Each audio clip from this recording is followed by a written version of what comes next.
In this video, we're going to cover what I'm describing as a warning. Let me describe what we're going to talk about, and you tell me if this is you.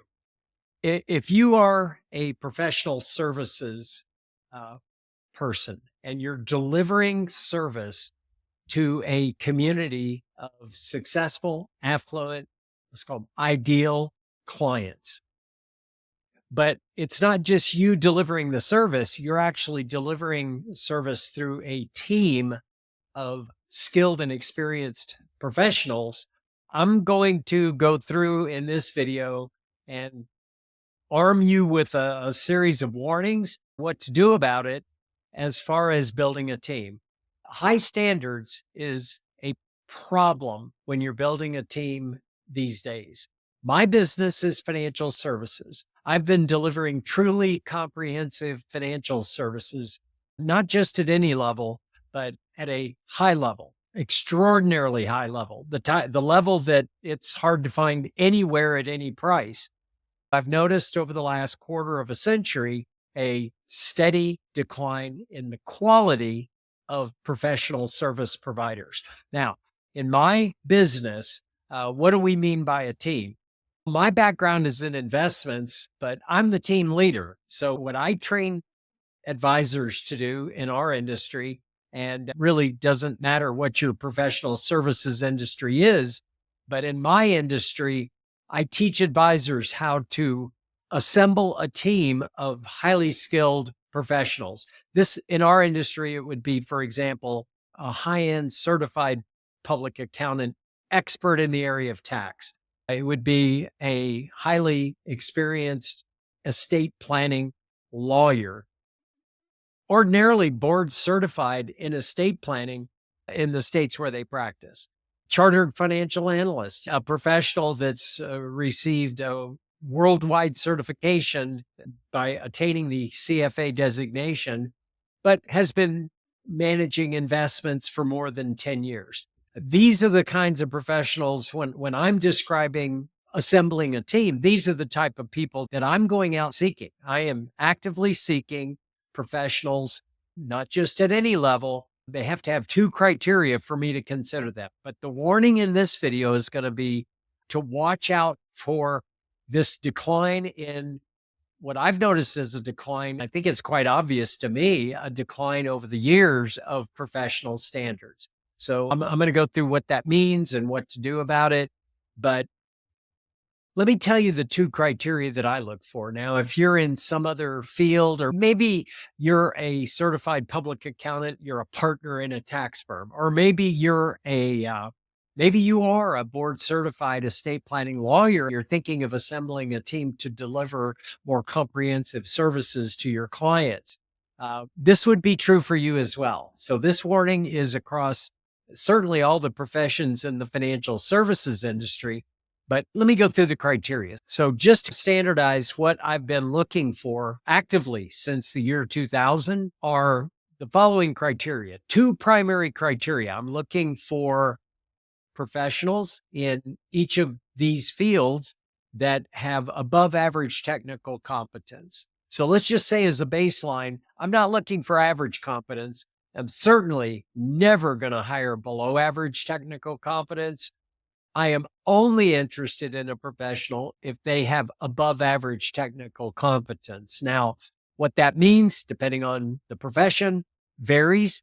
But look, I've noticed over the years that if you're in the presence of a professional that truly has above average technical competence, you just have to ask them, what do you think represents above average technical competence in your field? You do that interview 5 or 10 times, and at the end of that experience, you'll have a very clear idea of what excellence looks like as far as above average when it comes to technical competence in their field.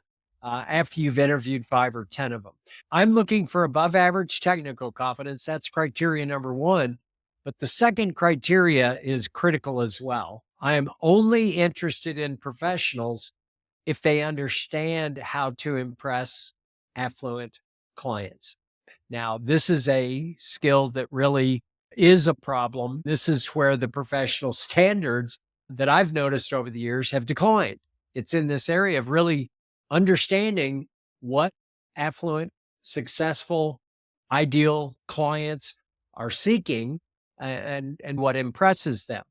I'm looking for professionals that when they have an affluent, successful client, or if I send them one of my ideal clients, they know right away what impresses clients like this. They should be able to describe it for you.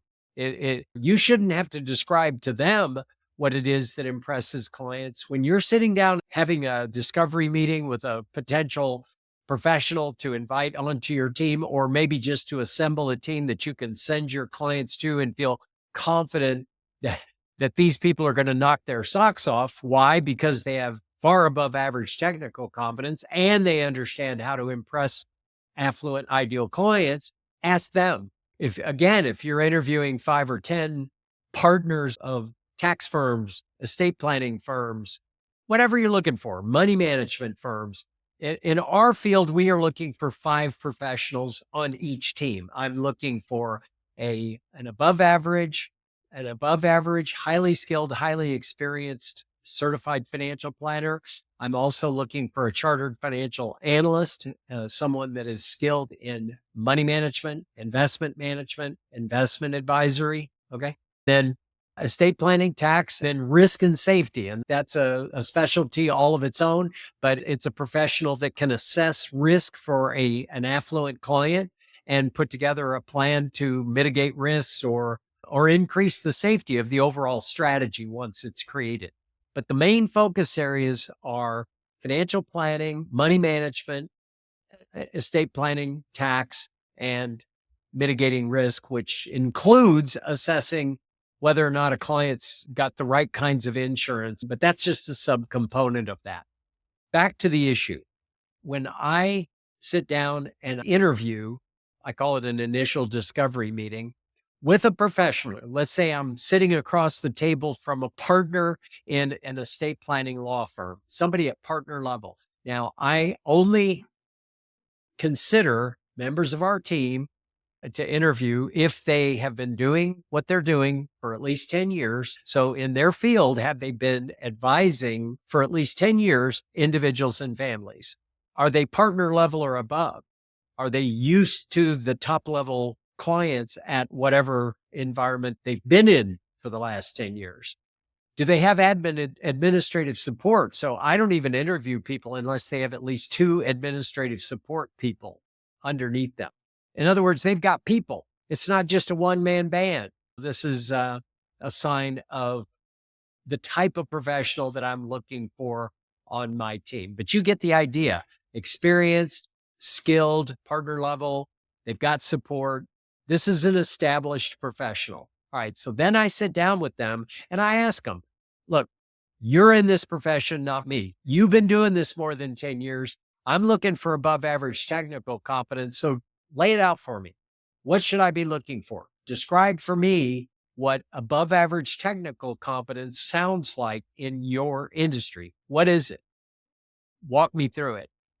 Likewise, when I ask for whether or not they work with affluent clients, and if so, do they feel like they have an understanding of what impresses affluent clients? Now, as opposed to average bread and butter, run of the mill, whatever other kind of client there is, I always ask the professional, do you know how to impress affluent, ideal clients? At the level that I'm interviewing, they all say, oh, of course. Again, you say, walk me through it. What is it that's important to affluent, ideal clients? Let them see if they can knock your socks off. After you've had this conversation 5 or 10 times with people that meet the experience level and partner level, and they have a more established firm with admin support people, you'll start to get a feeling for what that looks like, those true criteria across all the professions that you're trying to assemble. That's what we recommend. What's the problem then? Here's the problem. Since I've been teaching this for 25 years, I've been helping advisors actually conduct these initial discovery meetings and help support. We call these subject matter experts, these certified financial planners and certified public accountants, these people that actually join the team as a subject matter expert. My role, at least for our clients who I'm mentoring and consulting, when they first start putting their team together, I want to talk to these SMEs myself or somebody on my team. And I've trained my team to interview and have a friendly conversation with each of these SMEs to just test to see if they're up to the task. I want you to think of what we are talking about as though it were football, not, in my case, financial services. But what if this were football? When I first sit down with one of these subject matter experts, because the standards are so high, because my clients, let's just say any financial advisor's ideal clients, they can afford the best and they expect the best. So when I'm sitting across the table from a subject matter expert, I'll say, welcome to the NFL.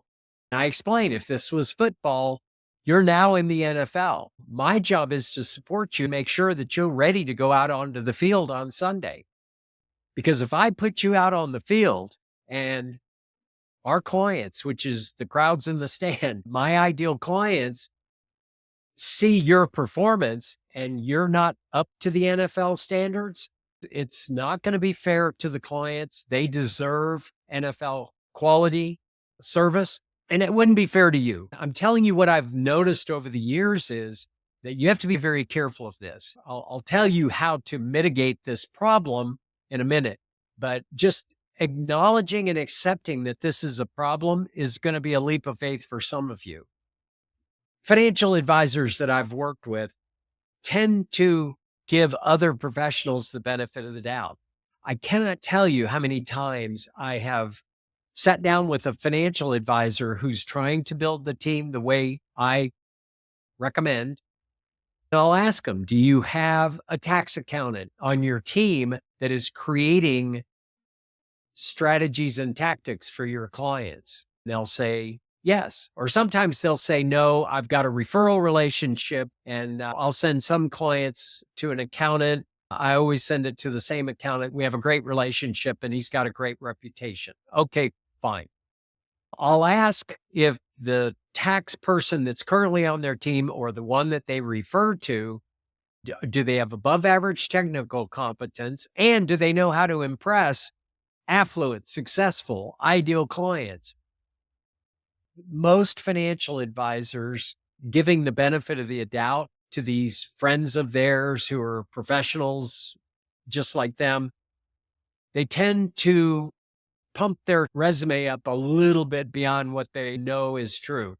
Because invariably, a financial advisor will tell me, absolutely, the accountant that we utilize has above average technical competence, really understands how to impress affluent clients because they have the biggest, best reputation in our community. This accountant or this lawyer or this money manager has a stellar reputation among our community. To which I say, I've heard this before, and many of these professionals are flat out posers. The reason I say this is that we're going to begin to get into how you mitigate and eliminate this risk. Now, the question is, how do you know a person on your team has above average technical competence and knows how to impress clients? I can tell you that just asking any professional for strategies and tactics for your client is the best test. The best test in the world is to give it a try with one client. Just say, you've got the best reputation in town as a tax specialist. You are a certified public accountant, partner in a local fast growing tax firm. You have staff. Why don't we just give this a try? What my clients need, what my clients expect are strategies and tactics. So I'm going to pick an ideal client. You tell me what you need, and I want you to create a comprehensive written lifetime tax strategy. Or if it's an estate planning lawyer, you ask them to create a comprehensive written lifetime estate planning strategy. Or if it's a money manager, you say, I want you to create a comprehensive written lifetime money management strategy. So you have the professional creating a comprehensive written lifetime strategy in their narrow field for that client. Then I explain that I also need you to provide recommendations and action items. These are the tactics required to implement your comprehensive written lifetime tax strategy or money management strategy. 25 years ago, this would have been a common request. My client expects, my client wants, and so I'm going to make sure they get a comprehensive written lifetime strategy and tactics to implement the strategy. Is that something you're able and willing to do? This is where it starts to unravel. I had this situation twice this week. I was put with a tax strategist. It's a CPA in a local tax firm. A financial advisor asked me if I'd interview them and support them because they think this person hung the moon and is the best professional in town. So when I went through this and I said, this is what we need. We need these two expectations. The clients expect strategies and tactics. Is that something you'd be willing to give it a try if we selected one client? To which this accountant said, what do you mean strategies? And I always laugh. I've learned to curb my humor because this is common. This was not a common question 25 years ago, but it is today. It's as though you need to define the word strategy. So we do. I explain that the strategy is just laying out for the client as though you're sitting across the table from them saying, here's what you're trying to achieve, and here are the strategies that I'm recommending to get that done. It's as though you're explaining the strategies, and it's not just a strategy. These are affluent clients. So they expect a comprehensive written lifetime, in this case, tax strategy. They'll say, do you have one? Do you have a template? Can I look at it? And I'm like, oh my gosh, let me just walk through. And no, I do have templates, but I refuse to ever show them because I know for a fact that if they are above average in terms of technical competence, they know how to do this. The only question is going to be is whether they're willing to do this. But I walk through patiently. I'm used to doing this. I do this many times every single week. I explain the words that I'm using, which I've chosen very carefully. Comprehensive. Comprehensive in my mind means all encompassing. So what is the tax planning strategy for this client that's all encompassing? Where does it overlap with other areas? Like where does tax planning overlap with financial planning? Where does tax planning overlap with risk and safety and insurance or estate planning or money management or any of these other specializations? So it's got to be comprehensive, all encompassing, including all the assumptions that you're assuming. That's comprehensive. Written, it can't be just you talking to a client across the desk and explaining it to them. It's got to be written, mainly because the others on the team, the other subject matter experts, can benefit from understanding how you're approaching the strategy with this client in your narrow field of expertise.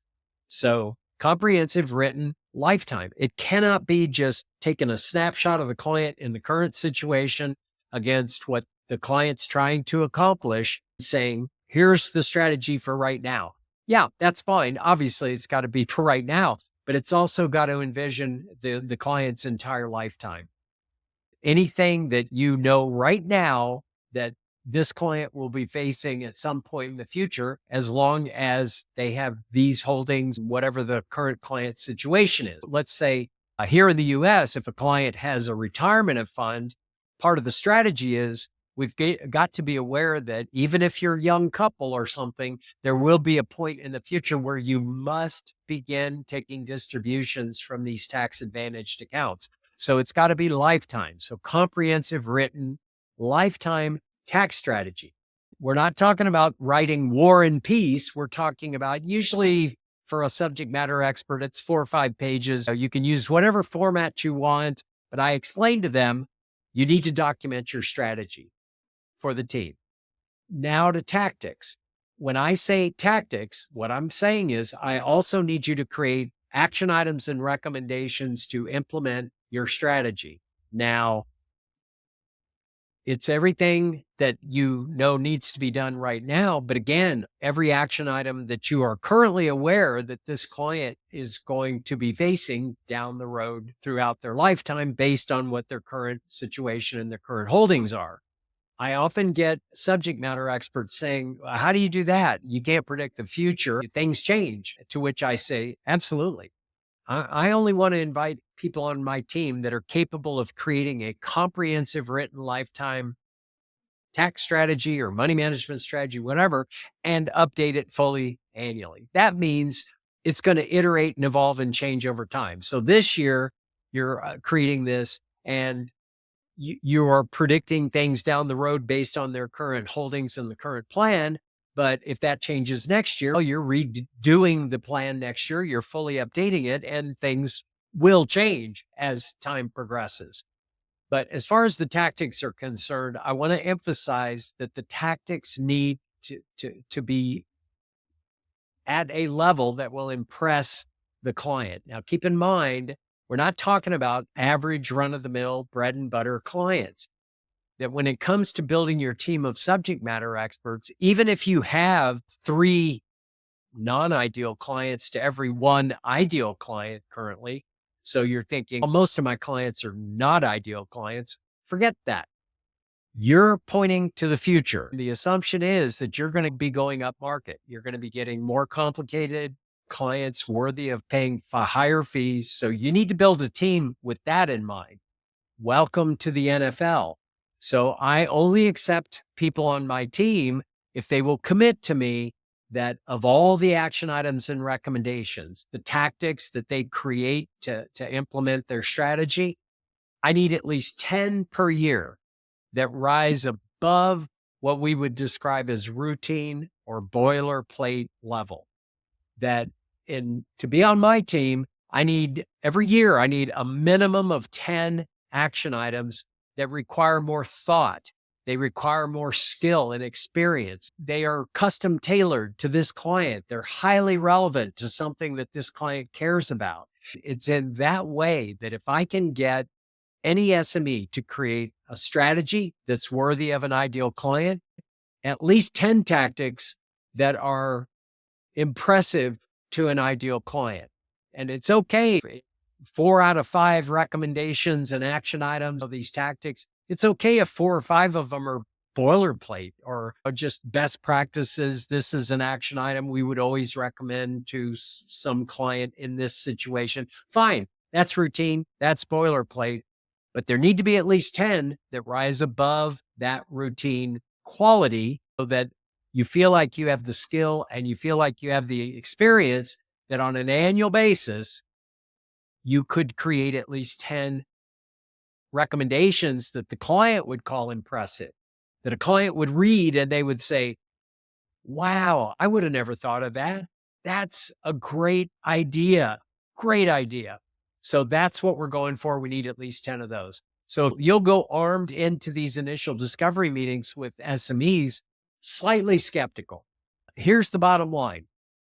If you were to interview 50 professionals in any field, when I'm talking about accountants, lawyers, money managers, financial planners, risk and safety, risk management, PhD type people, these are the people that I'm interviewing. So it may be different in your field, but if I interview 50 in any of those fields that I just mentioned, I'm lucky if I find one that understands how to impress ideal clients. What the ideal clients are impressed by are impressive tactics.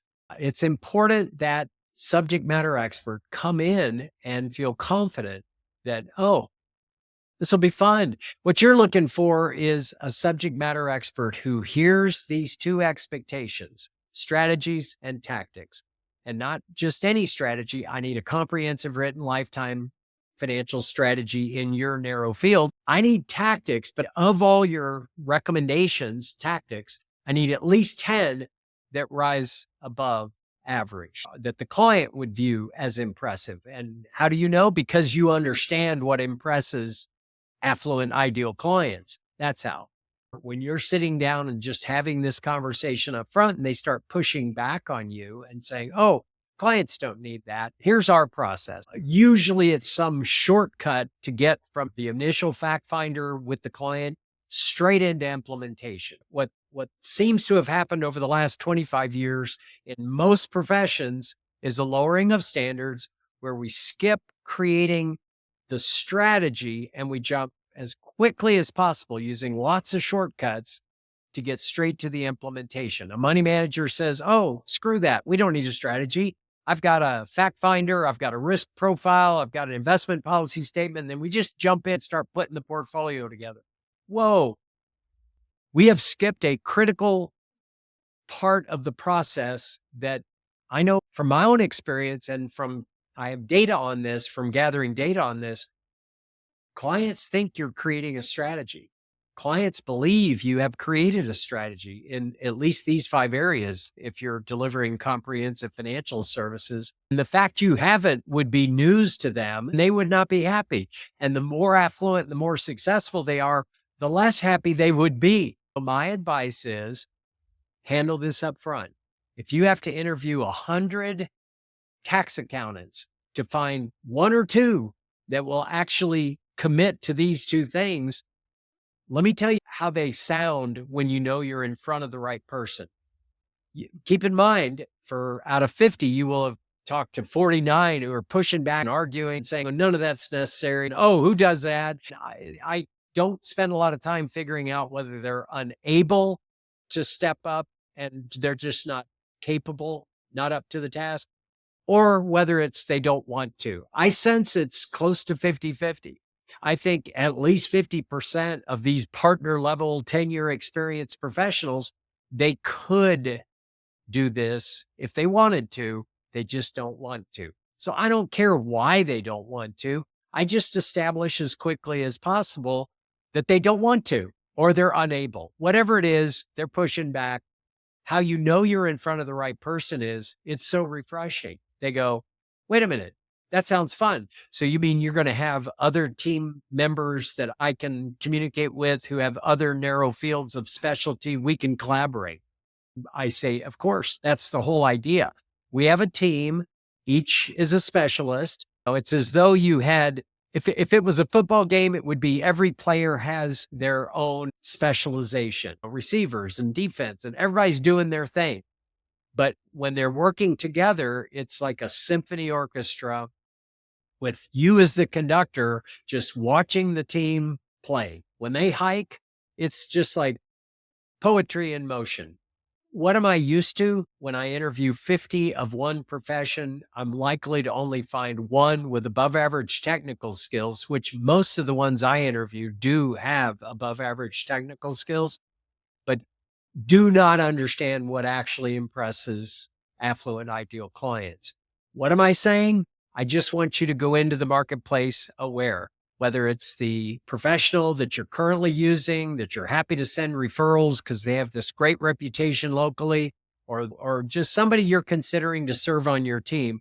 Come in a bit skeptical, let them prove to you by showing you they're up to the task, and assume that they're not unless you can see it with your own eyes.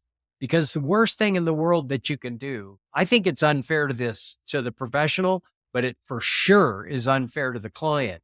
If you've got a professional with this big inflated reputation, really well-known professional, but they actually have high school varsity level quality in terms of their skill, or maybe even worse, JV, junior varsity. In other words, they're not ready for the NFL.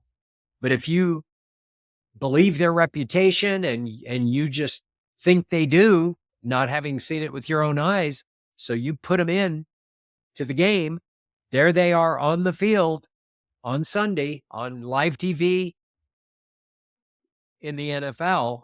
That's unfair to them. It's unfair to the client. They're not going to be able to keep up. All we're doing to flush out and shine light on this problem is to ask for a sample. Let's pick one client. Let's just do it. Create strategies, create tactics, make sure at least 10 of your tactics are of the level that would impress and an affluent ideal client, which you say you do understand how to impress, is that something you're willing to do? And the reaction you're looking for is, let's do it. Pick a client. This should be fun. I can't wait to meet the rest of your team. That's when you know you've got the right person that you're talking to. So this is a bit of an uncomfortable conversation, mainly because when you really accept what I'm saying, you're going to recognize how much work that makes for you. But look at it this way. It's front end loaded. Once you find the right person, yes, it's going to be tedious and time consuming to identify the right team. But once you've assembled the right team, imagine that. Now you're consistently exceeding your client's expectations. Why? Because you have a stellar team. You have a team that's worthy of the NFL. How about that? We will see you in the next video. I hope this was helpful.